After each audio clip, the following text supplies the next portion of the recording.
Good afternoon, everyone. There are two major features: mechanical materials and green energy. Graduate School of Material Science of BTech. In addition, the field of material pattern research by Professor Wang can be said to be unique in Taiwan. Today, I'm very grateful to Professor Wang for inviting the famous speaker to give the very popular issue. I also appreciate the very important person, colleagues, and students. I believe that it will sure be through after the speech. Finally, I wish the conference is successful. Thanks for your attention. Thanks. That's the beginning and end of my PowerPoint presentation. So, remembering 35 years ago when I would sit in a room like this, I thought maybe tell you what I was thinking about today that might be relevant to what you're trying to do.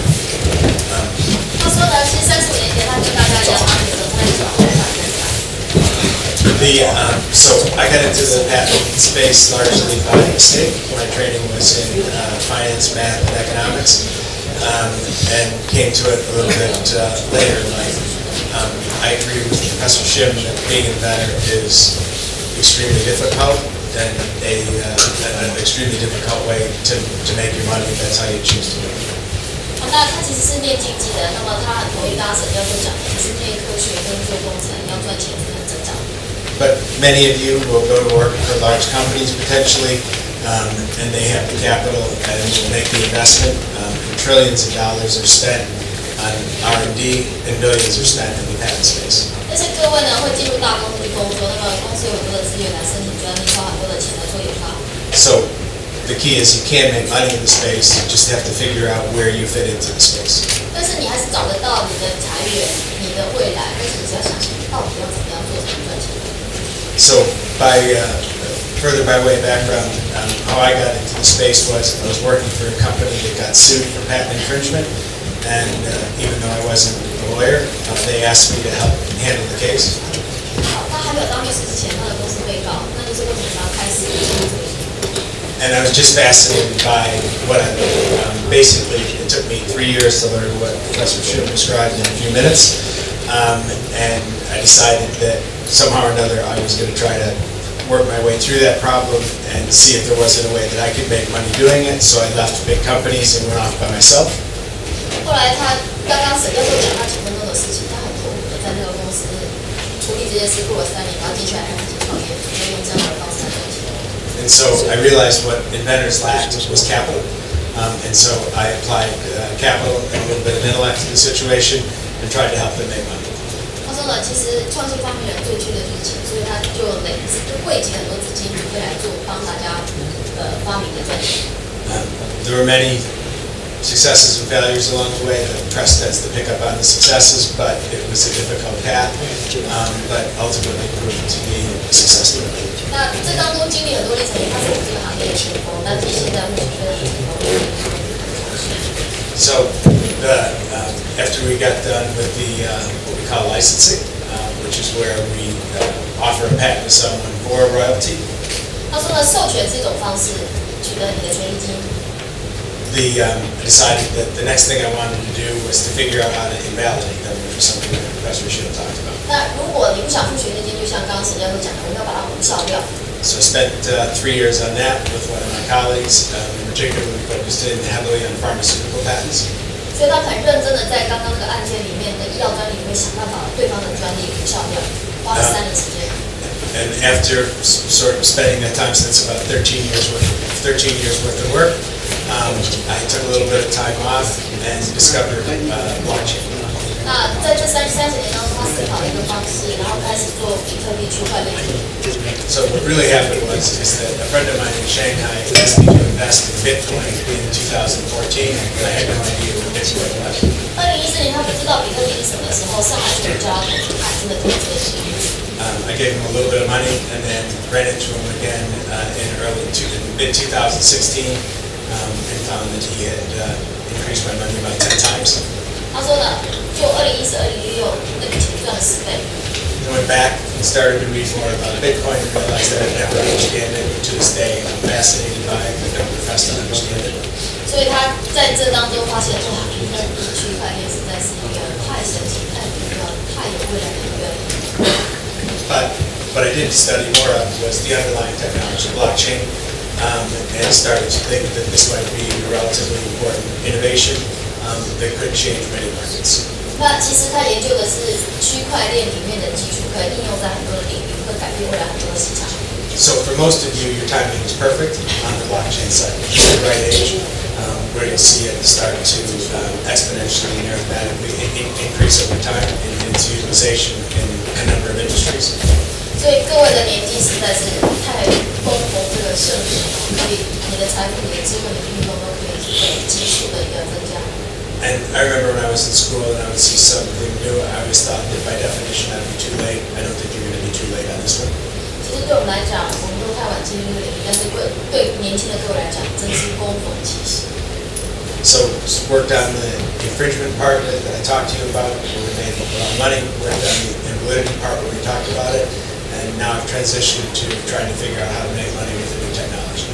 那刚刚讲过了那些侵权啊、授权啊，或者是一些怎么运营的方式，现在要告诉你怎么用新技术来创新发明赚钱。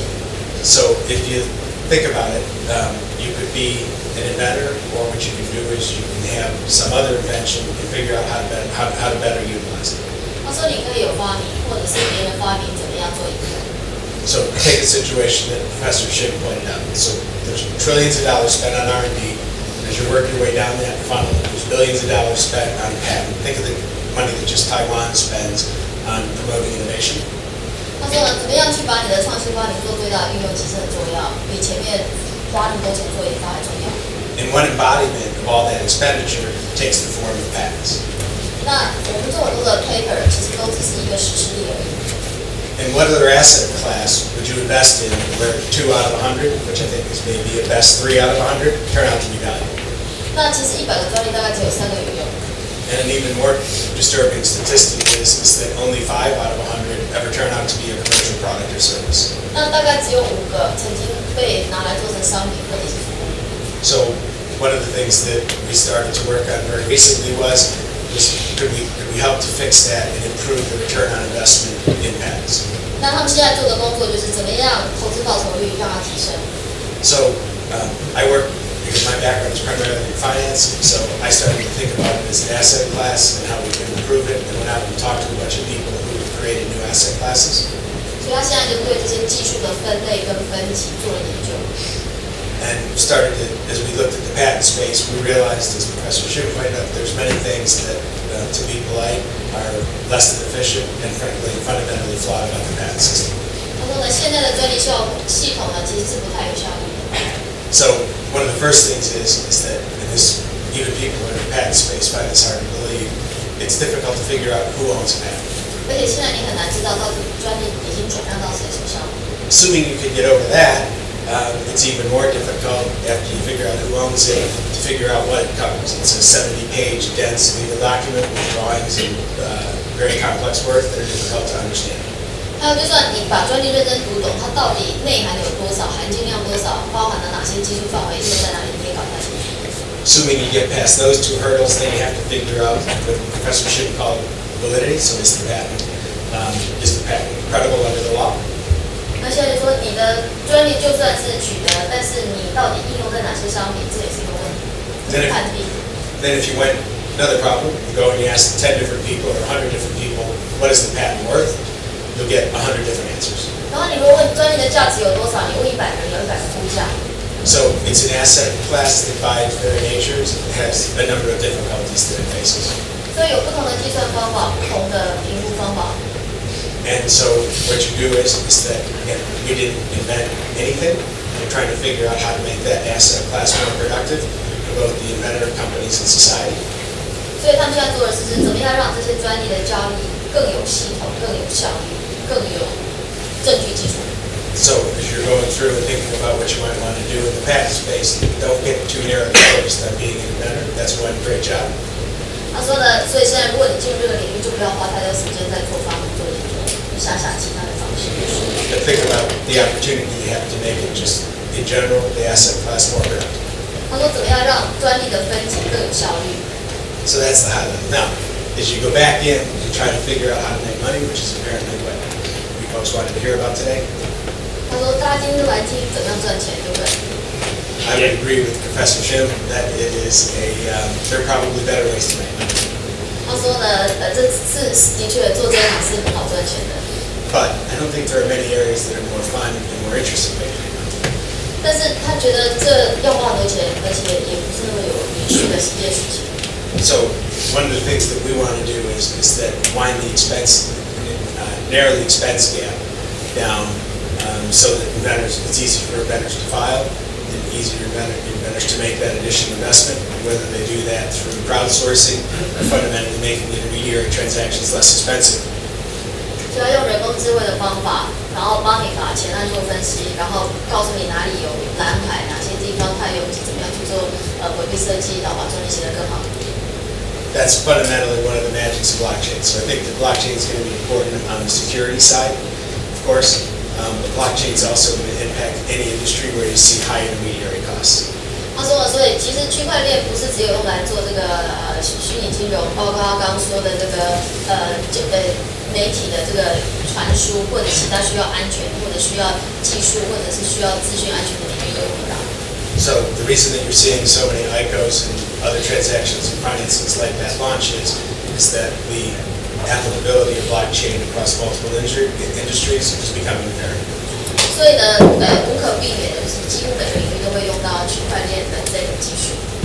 My personal view is that most of the ideas are not particularly strong, but it's very common in new technology areas to see people jump into the space before they've completely thought through what it is they're doing.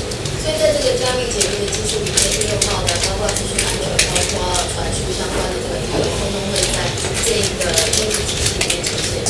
So the second, and then what really makes it interesting, and this is where you also have an opportunity as well in the nature of your university, is to bring in and combine other technologies like artificial intelligence, which is another one that's been promised for 20 years, 30 years, and is finally beginning to start to deliver. 所以人工智慧在这个领域运用的非常多，然后让很多的这个运算、计算跟应用都更快更精。 So if you look at blockchain on a fundamental level, it's essentially a data. It happens to be a very good one, but it's essentially a database.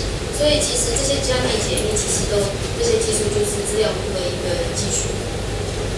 Opportunity that I see is combining blockchain technology and artificial intelligence. 所以他认为这个加密解密的区块链技术跟人工智慧结合在一起会有更大的应用。 But in your studies, there's numerous other examples of opportunities where you might combine blockchain with whatever it is you're interested in, or you might combine AI with whatever it is you're interested in, and that's the technology opportunity that faces you today. 所以你现在应该想是这些里面应用在哪里？天马行空的想更多的应用，做更多的一个申请。 So again, getting back to it, inventing is great, but I think you have the opportunity to make money and to make a difference just applying these different technologies in new ways. 所以发明是很重要的，但是怎么样应用在技术，然后在很多的应用上面，然后产生更多的服务跟产品，这个才是你可以赚更多钱的地方。 So I'd be happy to answer any questions or tell any more stories that you want to hear, but that's it. Thank you. 他说他讲到这里，希望大家提问题，问一下他人生的经验，然后他再继续分享。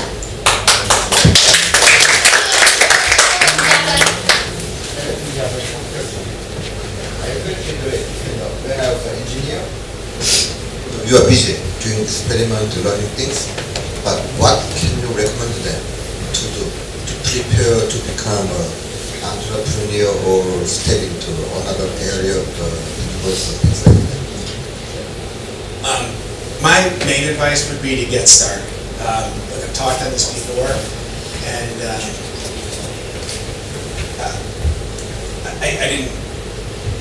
I always, maybe because just the way I grew up, but I always thought that you had to be like Satoshi and invent something huge in order to be successful, and that's simply not true. That most innovation is very incremental, so that if you can, and examples that abound in your life, Facebook wasn't the first, MySpace was well before them, Classmates was before them. If If you look at Uber, it's simply an improvement on the taxi ride. So I think that the most important thing that of the hundreds of inventors that I've talked to is that the innovation that you capture doesn't have to be something fundamentally new. Another example is fences, right? So if there was only one patent just on fences, the Sumerians 10,000 years ago would put out. 他说的就是说，其实创新发明到创业有很遥远的路，但是它有时候也不是那么难。比如说，我们来看一看刚刚我们讲的那个中本聪发明那个比特币，当然它是一个非常基础又非常重要的一个创建。但是如果你说 Uber 只是改变现在实体上面的一个计程车的一个交易，结合了地图跟网络，那它也是一个很大的商业模式的改变。所以发明创新跟创业当中，其实是你怎么样去汇合、整合跟应用，它未必要是很难的发明创意，它也未必很简单的创意不会赚钱，它很多的创新创意也未必一定要变专利。So the Edisons of the world are the people that we read about when we're in school, but the truth is that you can make a significant contribution by making an incremental improvement. 但他说的去实践才是一件最重要的事情。你说爱迪生这么多的发明，如果都没有实践是没有用的。And I think that that's the key to making money. So if I know younger, I would be looking for more incremental innovation as opposed to trying to invent the fence for the first time. 他说呢，如果他再年轻一点，他一定会想一个东西，然后好好的把它卖很多东西，卖出去赚钱，这个比较务实。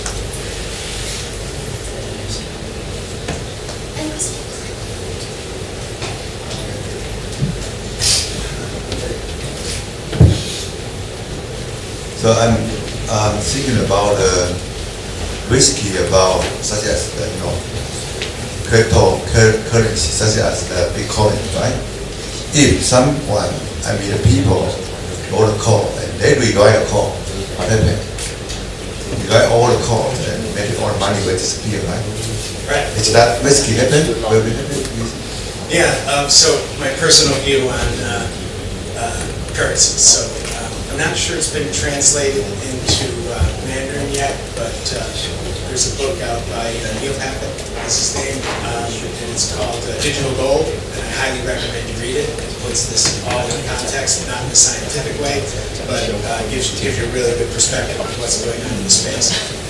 There's a reason that these currencies are more popular in South America, where the economies experience hyperinflation and other significant problems that we haven't seen in France and the U.S. But what you're seeing is that notwithstanding the efforts of large financial institutions to downplay the importance of Bitcoin and blockchain, they're extremely nervous about it. 刚刚我们的那个吴教授说，那如果有人重写了你的那个比特币的这个码，那是不是你的比特币会消失？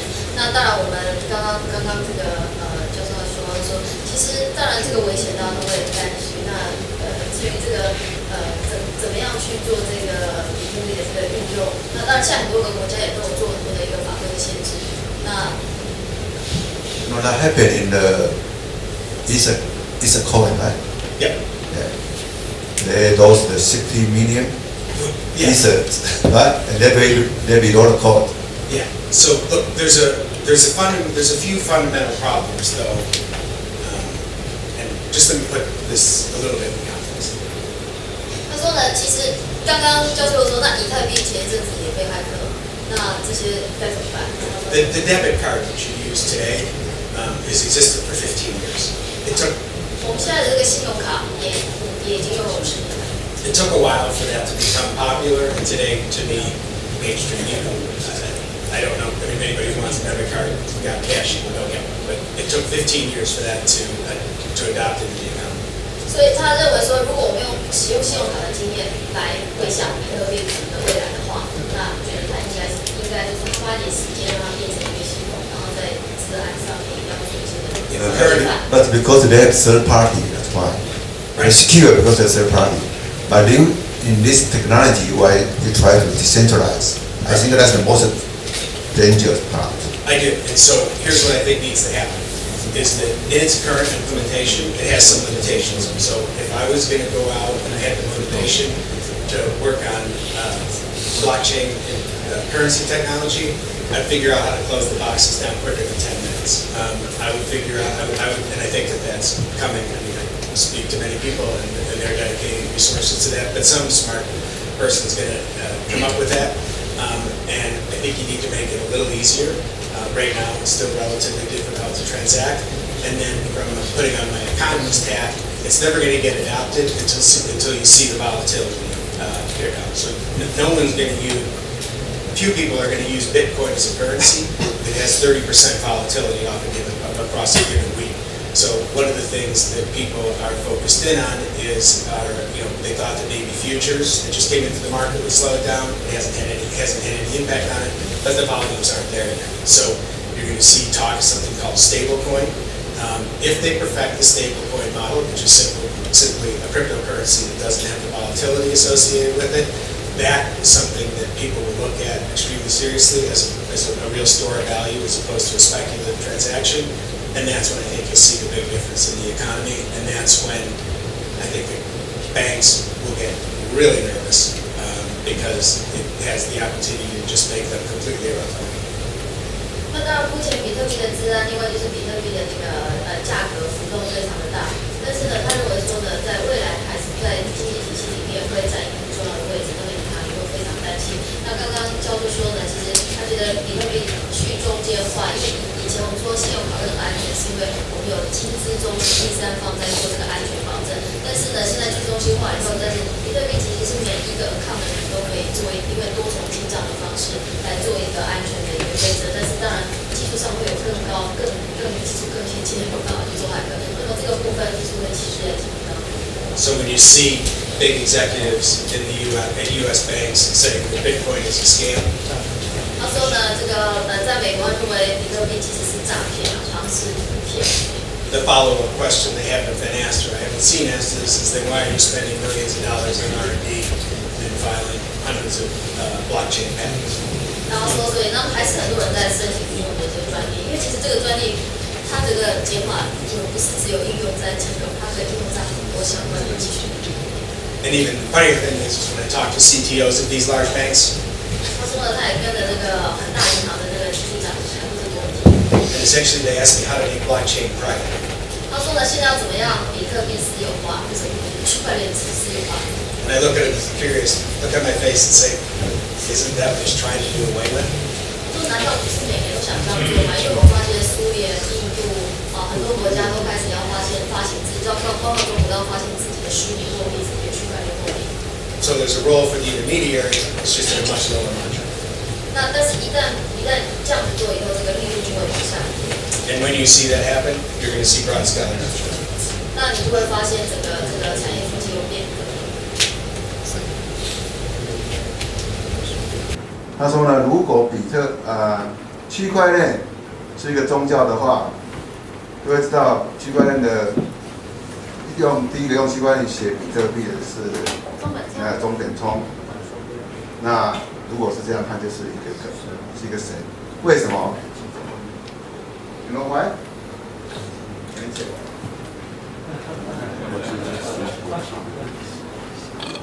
Oh, here.